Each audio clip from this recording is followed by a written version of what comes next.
Jesus told them this story. There was a man who had 2 sons. The younger of them said to his father, "Father, give me the share of property that's coming to me." He divided his property between them, and not many days later, the younger son gathered all he had and took a journey into a far country. There he squandered his property in reckless living. When he had spent everything, a severe famine arose in that country, and he began to be in need. So he went and hired himself out to one of the citizens of that country, who sent him into his fields to feed pigs. And he was longing to be fed with the pods that the pigs ate, but no one gave him anything. When he came to himself, he said, "How many of my father's hired servants have more than enough bread, but I perish here with hunger? I'll arise, I'll go to my father, and I'll say to him, 'Father, I have sinned against heaven and before you. I am not worthy to be called your son. Treat me as one of your hired servants.' And he arose and came to his father, but while he was still a long way off, his father saw him, and he felt compassion. And he ran and embraced him and kissed him. And the son said to him, 'Father, I have sinned against heaven and before you. I am no longer worthy to be called your son.' But the father said to his servants, 'Bring quickly the best robe and put it on him, and put a ring on his hand and shoes on his feet, and bring the fattened calf and kill it, and let us eat and celebrate. For this my son was dead, but he's alive again. He was lost and is found.' And they began to celebrate. Now, his older son was in the field, and he came and drew near to the house. He heard music and dancing, and he called one of the servants, and he asked what these things meant. And the servant said to him, 'Your brother has come, and your father has killed the fattened calf, because he has received him back safe and sound.' But the older brother was angry, and he refused to go in. His father came out and entreated him, but he answered his father, 'Look, these many years I have served you. I never disobeyed your command, and you never gave me even a young goat that I could celebrate with my friends. But then this son of yours came, who has devoured your property with prostitutes, and you killed the fattened calf for him.'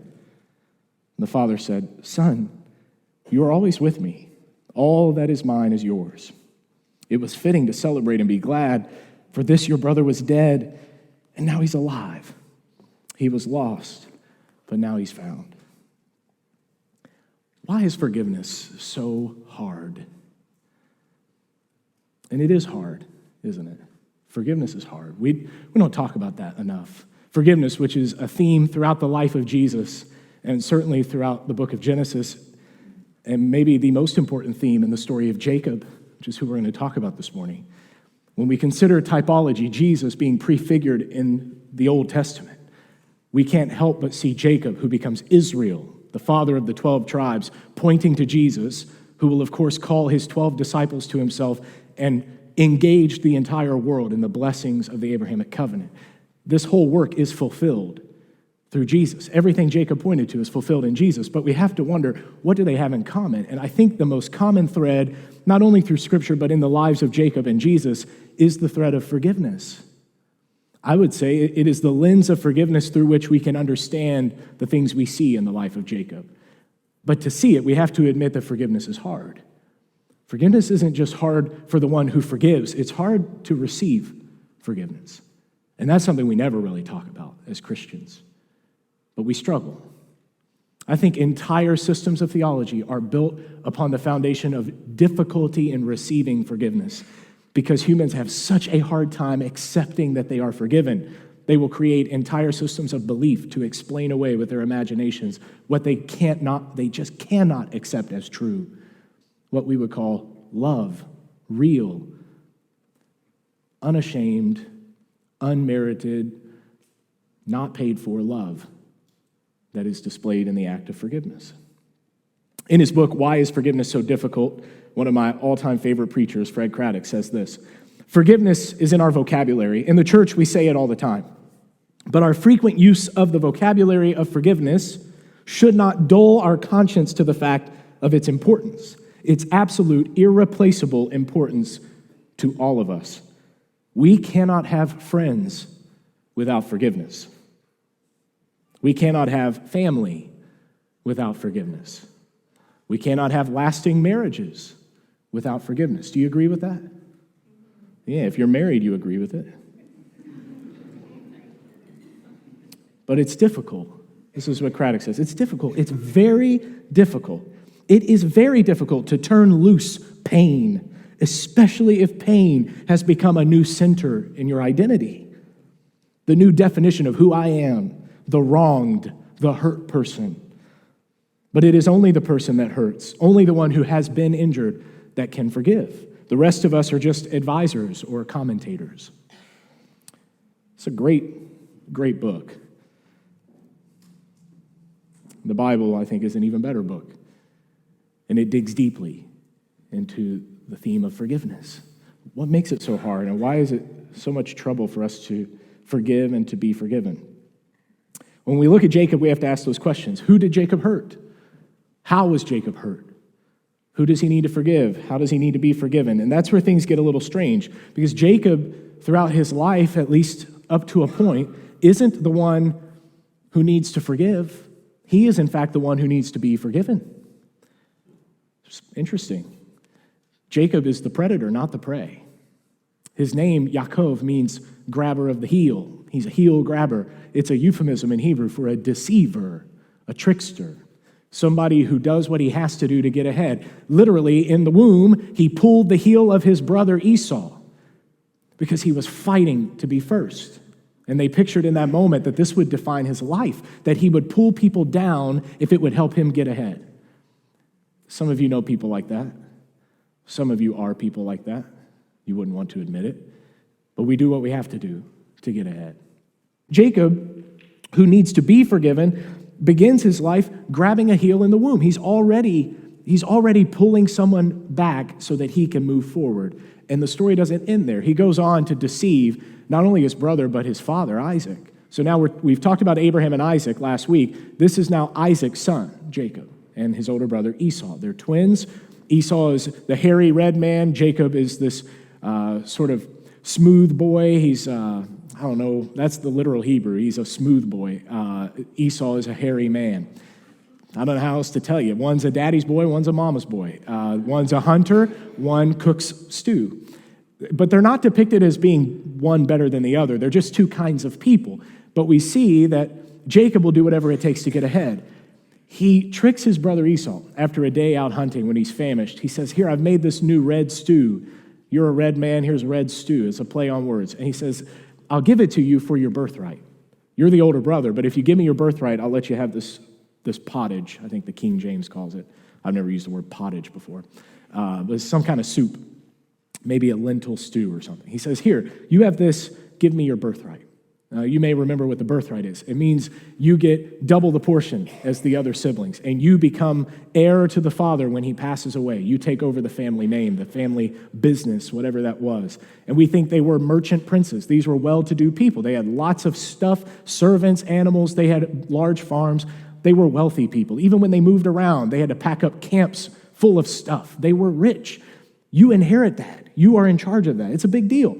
And Esau says, I'm just hungry. If I don't eat now, I'm probably going to starve to death. So yeah, whatever it takes, give me the stew. And he trades his birthright. Jacob takes advantage of his brother in a moment of weakness.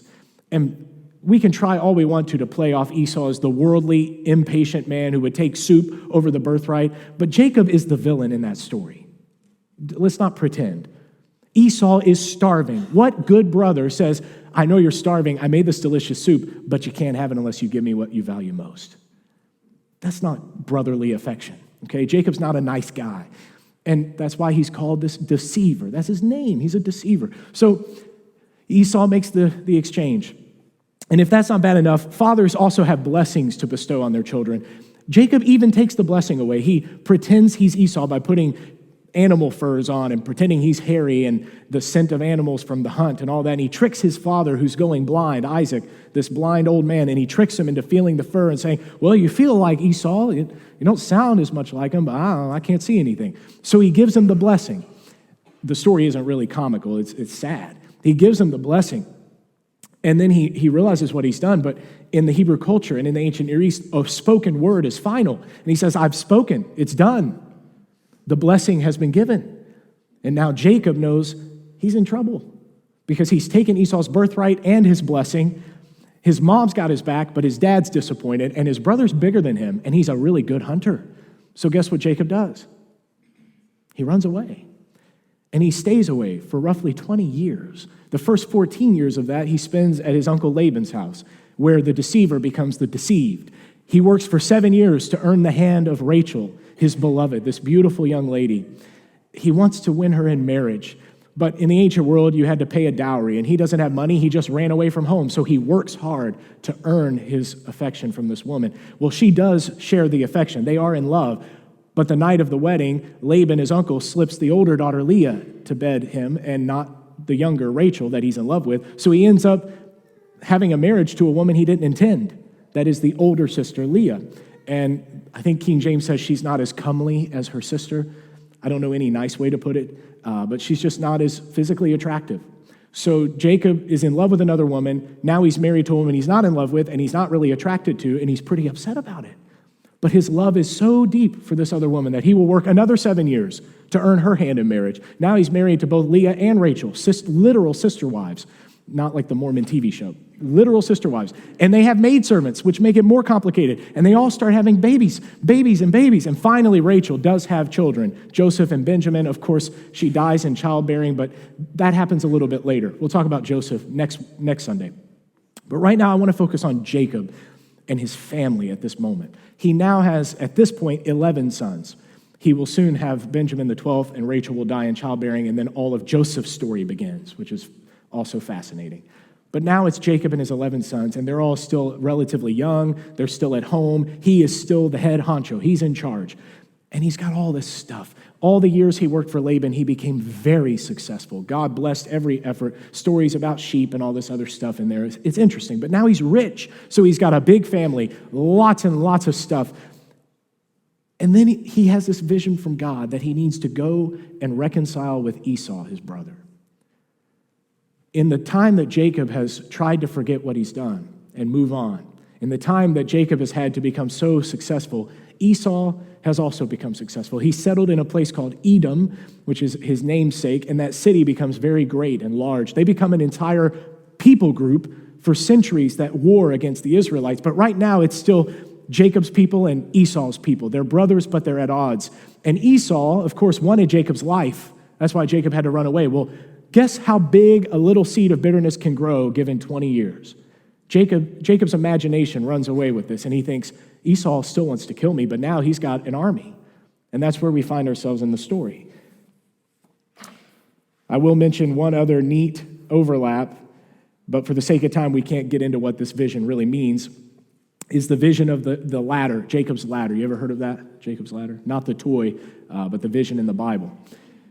Jacob has a vision of a ladder ascending to the heavens and angels descending and ascending with Jacob with this ladder.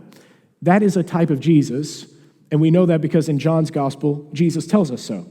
So I want to read that, and then we're going to move on to Jacob and Esau and how they're connected. But I think that this vision is important because it begins to bridge the connection here of what's about to happen. Philip found Nathanael and said to him, so we're centuries into the future now. We were talking about Jacob and Esau. Now we're with Jesus and his disciples. Philip found Nathanael and said to him, we found him of whom Moses in the law and also the prophets wrote, Jesus of Nazareth, the son of Joseph. And Nathanael said, Nazareth? Could anything good come from Nazareth? And Philip said, come and see for yourself. So Jesus saw Nathanael coming toward him, and he said, behold, an Israelite indeed, in whom there is no heel grabbing. There is no deceit. Pretty important play on words there. Here's an Israelite indeed, a son of Israel, not like Jacob. Well, Jacob is Israel, but what we're about to see in the coming chapters is Jacob changes. He becomes someone new. What makes the difference? Well, I think that's what the vision is all about. An Israelite indeed, in whom there is no deceit. And Nathanael says to Jesus, how do you know me? And Jesus says, well, you know, when Philip came to get you, you were standing under a fig tree, and I saw you there. And Nathanael says, oh my God, now I know you're the king. And Jesus says, you think this is amazing that I saw you under a fig tree? Wait till you see what's going to happen next. Many greater things are going to happen. And then Jesus says this, truly, truly, I say to you, you will see heaven opened and the angels of God ascending and descending on the Son of Man. And that's the exact vision that Jacob received in Genesis. I think it was in chapter 28. Genesis middle of the book of Genesis, Jacob has this vision of a ladder from earth to heaven with angels ascending and descending upon this man. Jesus makes it clear, I am the man that Jacob envisioned. I am the one who holds the ladder between earth and heaven. I am the connection point for humanity and the God who created them. But my question is, what is the ladder? And if you'll allow me to make this point, occasionally I try to be a bit of my own theologian. I think the ladder is forgiveness. The ladder that Jesus holds between earth and heaven is forgiveness. And that's why Jacob receives this vision around the time God says, you need to go reconcile with your brother, and then we're going to see what happens next. So we prepare now to meet Esau. We're back in Genesis. Jesus has made it clear that this whole story pointed to him and what he was going to do for humanity and God. Now we're back with Jacob and Esau. 20 years have gone by, and we pick up the story in Genesis 32. I have all this on the screen, but it's a lot, chapters 32 and 33. So if you want to use your Bibles, it's a good idea. I'll give you just a second. Genesis 32. If I stick to my notes, the sermon is not very long, but there is a lot of scripture to read. Beginning in verse 3, Genesis 32, verse 3. Jacob sent messengers before him to Esau his brother in the land of Seir, the country of Edom, instructing them. So he's sent people to Esau's home. He says, go see my brother Esau. And this is what you're going to say. Say to my lord Esau. Now remember, Jacob is the one with the blessing and the birthright. If someone is the servant of the other, it would be Esau who now serves Jacob. But Jacob wants to admit that's not how it should be. He's admitting here he did something wrong. He wants to show respect to Esau. Thus says your servant, Jacob, I have sojourned or traveled with Laban, our uncle. I've stayed until now. I have oxen, donkeys, flocks, male servants, female servants. I've sent to tell my Lord in order that I may find favor in your sight. And the messengers returned to Jacob, saying, we came to your brother Esau. He is coming to meet you, and there are 400 men with him. It sounds like a decent-sized army. Then Jacob was greatly afraid and distressed. He divided the people who were with him and the flocks and herds and camels into two camps, thinking, if Esau comes to one camp and attacks it, then the camp that's left can escape. So Jacob says, at this point, the best I can do is save half of my people and my things. So I'll split him in half, and if he kills one half, I'll take the other half and run. Still trying to figure out a way to get ahead here. And Jacob said, O God of my father Abraham, and God of my father Isaac, O Lord, who said to me, return to your country and to your kindred, that I may do you good. And then these words sound very familiar to the parable of the prodigal son. I am not worthy of the least of all the deeds of steadfast love and all the faithfulness that you have shown to your servant. For with only my staff I crossed this Jordan, and now I have become two camps. So it means a man who ran away from home with a stick in his hand, now I have enough people and cattle to make two whole camps that are big enough to be believable, that each of these camps is apparently pretty big. He's saying, you did all of that. Please deliver me from the hand of my brother, from the hand of Esau, for I fear him, that he may come and attack me, the mothers and the children. But you said, I will surely do you good and make your offspring as the sand of the sea, which cannot be numbered for multitude. He's quoting the promise to his forefathers, Abraham and Isaac. He's saying, God, you told me you were going to keep this promise. The same promise you made to my dad, the promise you made to my grandfather, you said you were going to keep this promise. So Jacob reaches out to God, and then this is God's response. Jacob stayed there that night, and from what he had with him, he took a present for his brother Esau, 200 female goats, 20 male goats, 200 ewes, 20 rams, 30 milking camels, their calves, 40 cows, 10 bulls, 20 female donkeys, 10 male donkeys. These he handed over to his servants. Every drove by itself, and said to his servants, pass on ahead of me, put a space between drove and drove. He instructed the first, when Esau my brother meets you and asks you, to whom do you belong? Where are you going? Whose are these ahead of you? Then you shall say, they belong to your servant Jacob. They are a present sent to my lord Esau. And moreover, Jacob's behind us. Likewise, he instructed the second and the third and all who followed the droves. You shall say the same thing to Esau when you find him, and you shall say, moreover, your servant Jacob is behind us, for he thought. So Jacob prays to God, and then he thinks, God, I'm not sure you're going to come through, so I'm going to send a bunch of gifts to Esau. And this is his thinking. I may appease him with the gifts that go ahead of me. Then afterward, I shall see his face. Perhaps he will accept me.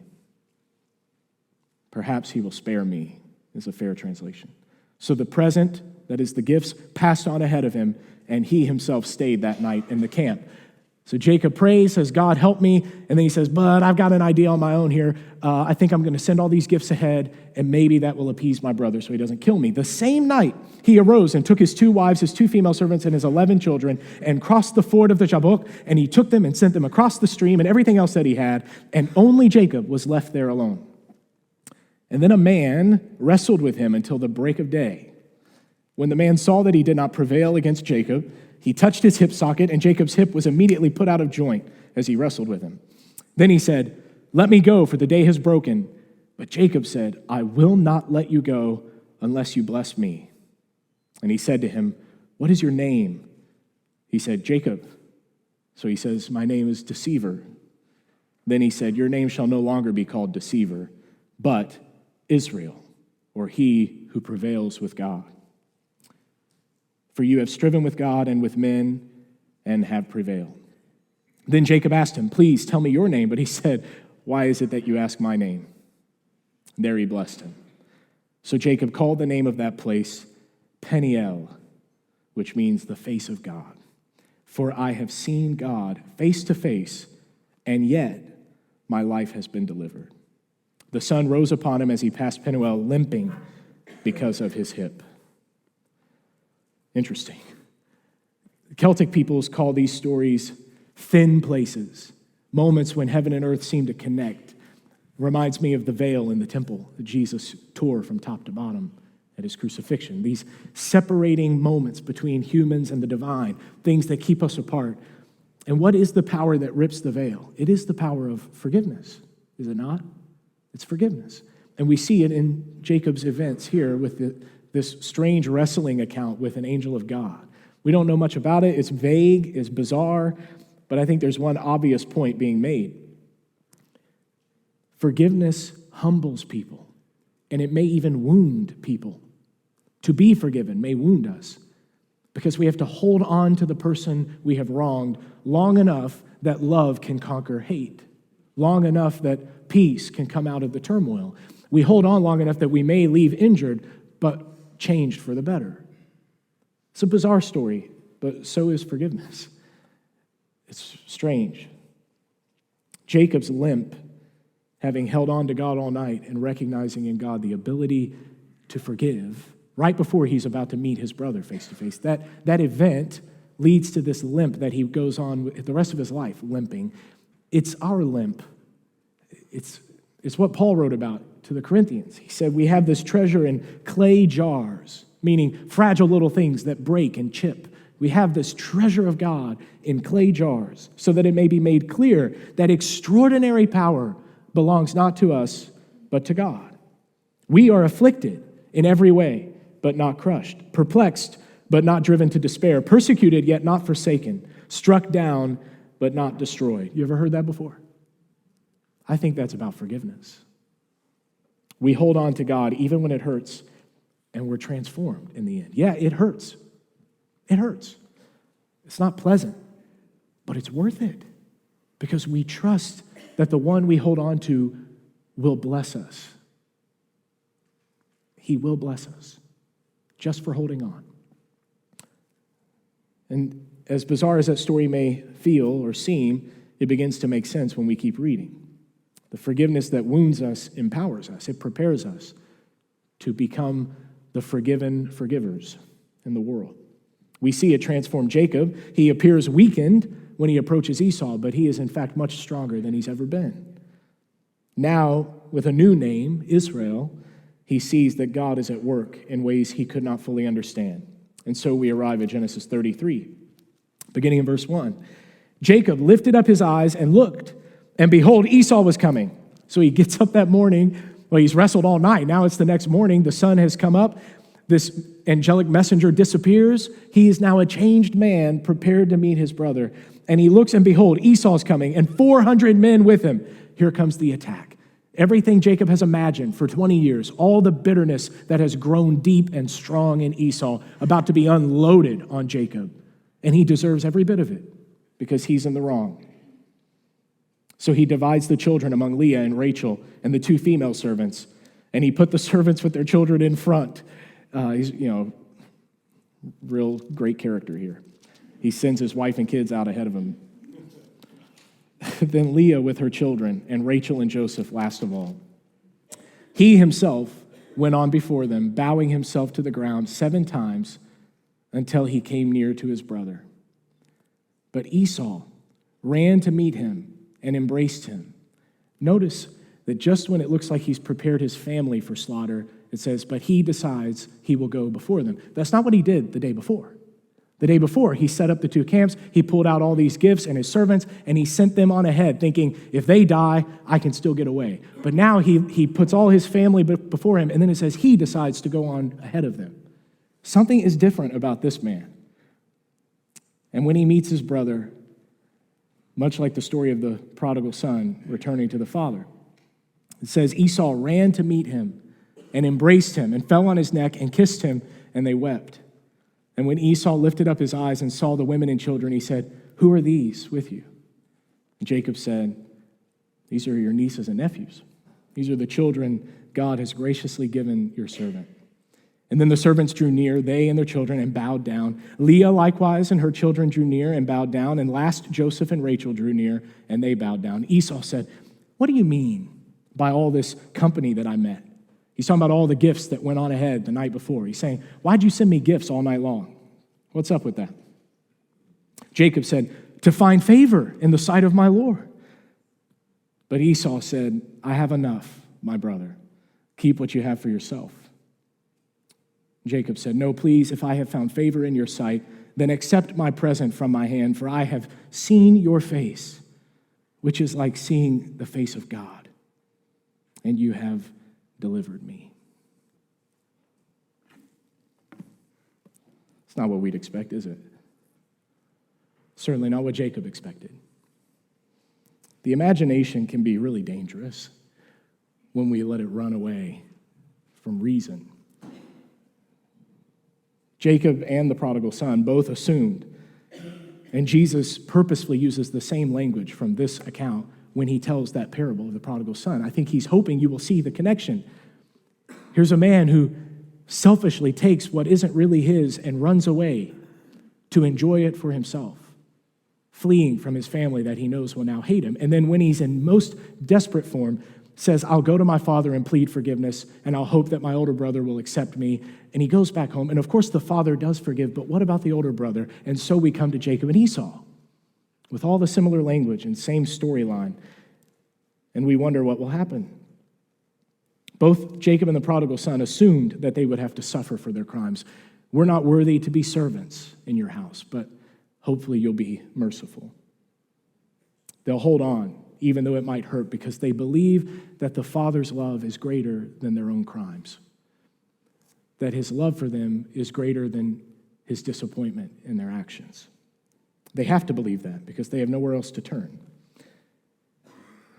They think that they'll have to suffer, but what we're learning in Jacob's story and in Jesus' story, most of all, is that that's not how forgiveness works. If someone has to suffer, that's not forgiveness. If someone has to be paid off, that's not forgiveness. That's reparation. Reparations are not forgiveness. And for some reason, Christians just can't believe that this is true. Even with Christ, we say, well, surely he had to be doing something to hold back God because God couldn't just forgive us. That's impossible. He can't just forgive us. Why is it so hard for us to believe? Because being forgiven is painful. To be forgiven, Jesus says, it's like heaping burning coals on someone's head. When you show kindness to your enemy, when you forgive the one that deserves vengeance, they get burned. Jacob walks away limping. He'll never be the same, but he's better for it. Forgiveness, it wounds us and it gives us strength. The one in need of forgiveness has to receive those burning coals of kindness in order to really be forgiven. And so Jesus invites us to be forgiven. We don't talk about this when we talk about forgiveness. We just want to talk about how great it is to forgive. Jesus forgave us. We need to forgive others. But that's hard to do when you haven't really been forgiven. And some of you, I don't know that you've ever really experienced forgiveness, because deep down you still think that you have to send gifts ahead of you before God would ever accept you, that you have to pay him off for the things you've done before he could ever forgive you. You don't understand love. And so you project onto God your own fear of rejection, your own fear of punishment. But John tells us perfect love drives out fear, because fear has to do with punishment, and the one who fears punishment has never been perfected in love. That's in the Bible. I wish I could say I made that up. The imagination is dangerous because we assume things. Well, you know what they say happens when you assume. I can't tell you in church. We see it with Jacob. We see it every day in our own lives. This is what Paul tried to write about. I say tried, he wrote about it. I guess we try to understand what he's saying. 2 Corinthians 5, in Christ, God was reconciling the world to himself, not counting their trespasses against them. That's the part we want to throw out. Well, that's impossible. Look at what we've done. There's no way God wouldn't count that against me. But that's what Paul says, not counting your trespasses against you, but entrusting to us the message of reconciliation. Therefore, we are ambassadors for Christ, God making his appeal through us. We implore you on behalf of Christ, be reconciled to God. For our sake, he made him to be sin, who knew no sin, so that in him we might become the righteousness of God. What was the thing keeping us away? It was sin and death. Jesus embodies sin and dies and then rises over it and says, this has no power anymore. We can be together. I forgive you. He said it on the cross. On the cross, he said, forgive them. They don't know what they're doing. He's the older brother everybody wishes they had. In the prodigal son story, he's the older brother that should have been. Not the one who pouts outside and says, he doesn't deserve this. Look at everything I've done for you. Jesus says, I've never made a single mistake, but I will lay down my life if it saves my brother, because he's my brother. He does what Cain would never do for Abel. He does what Jacob did not do for Esau. But strangely enough, in the most unexpected twist ever, I think, possibly in the whole Bible, apart from the cross and resurrection, Esau becomes the type of Jesus. Because God uses the most unexpected people in the most unexpected ways to challenge us to think differently. If you never change the way you think, you don't grow. I'm challenging you this morning to think about forgiveness differently. Yes, it's hard to forgive someone, and I've preached many sermons on why you need to forgive as you have been forgiven, but I realized at the root of the problem is that some of us haven't been forgiven, because forgiveness has to be received. Jacob couldn't be forgiven until he held on all night long and was wounded by God. Something in him had to change in order to embrace his brother. Something in you has to change when you embrace Jesus. It's strange. But it is the one who forgives readily, without the gift being required, before any payment is made. It's the one who forgives freely that exercises grace. That's what grace is. It's a free gift. It's from the same word, charis, which means gift. It's a gift. Forgiveness is a gift. And in this story, it's Esau who gives the gift to Jacob. And in Jesus' parable, it is the father who gives the gift to the younger brother. And we are Jacob. We're the ones who struggle to understand such forgiveness and grace. We're the ones who think it has to be bought, it has to be earned, someone has to get paid off, someone has to take my place in suffering, or else what? Then there's no forgiveness. You understand? You can't forgive something if someone has already paid for it. Is that making sense? To me, this is a kind of a logical thing, but for some reason, people don't seem to get it. If I already paid you back, you can't forgive me for anything. I paid you back, but we can't pay it back. So we need forgiveness. Jacob has already taken everything from Esau. So he says, Esau, let me give some of it back to you. And Esau says, I have enough. I don't need your stuff. But I'm glad you're here. And he hugs him and he kisses him and they cry together because his brother was dead and now he's alive. It's what we take for granted often that is most valuable. Jacob didn't understand that until this moment. It's too good to be true, grace and mercy and forgiveness. That's why we try to explain it away, because we're just like Jacob. And yet it's the call of every Christian to receive forgiveness freely, without payment, without gifts. We can give gifts afterwards. Esau does take the gifts after the forgiveness has been received. And he says, okay, fine, you can give me some gifts.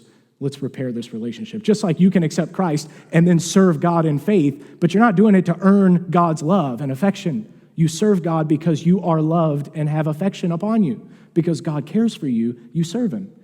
Because Esau loves Jacob, Jacob wants to give him these gifts. But as long as the gifts are to pay him off, Esau says, I don't want that.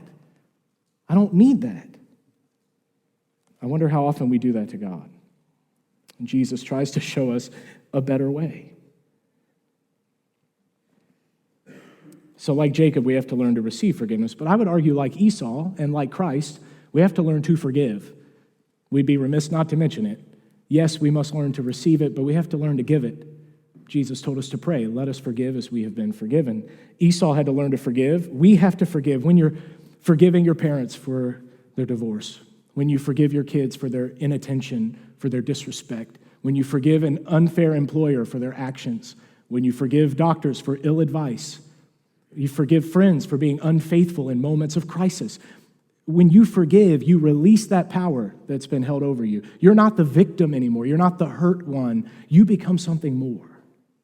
You grow more like Christ. And until you do it, you can't really understand what it means. But you will be changed. And to others, you may look like you're walking around limping. They think you are weak because forgiveness looks like weakness. But I'm telling you, forgiveness is the strongest thing a person can do, to forgive.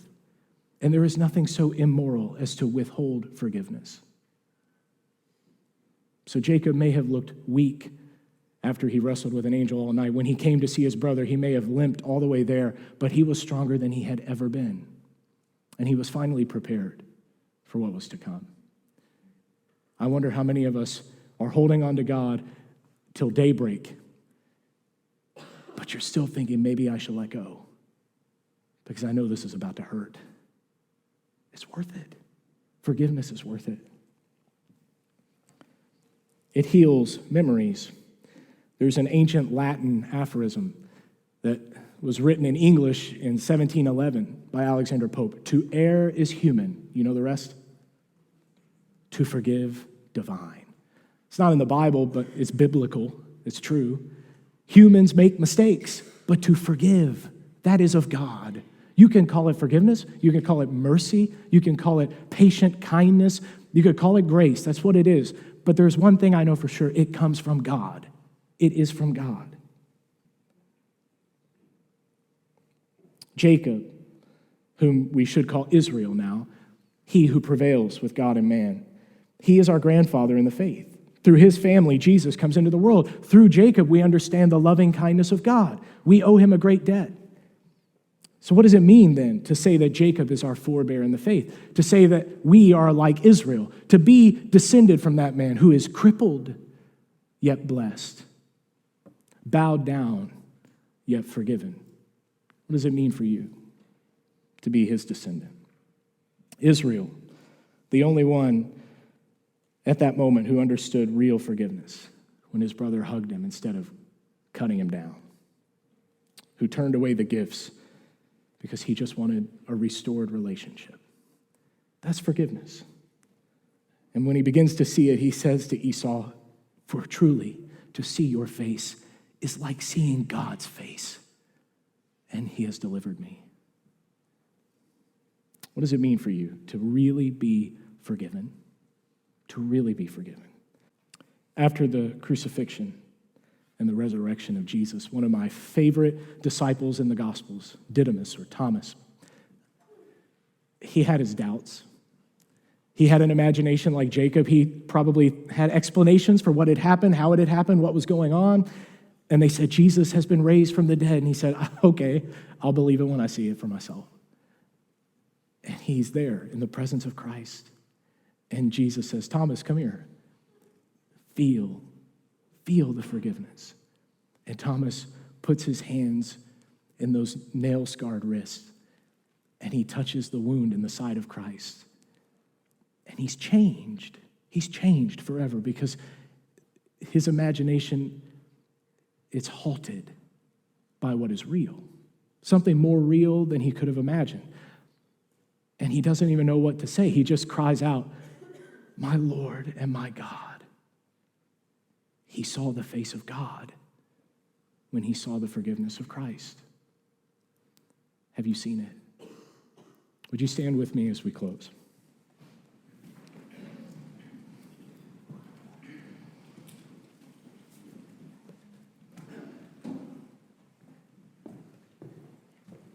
Jesus told his friends, "To see me is to see the Father."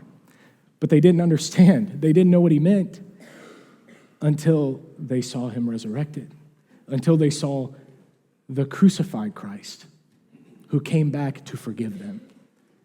The very ones who nailed him to the tree, he now forgave.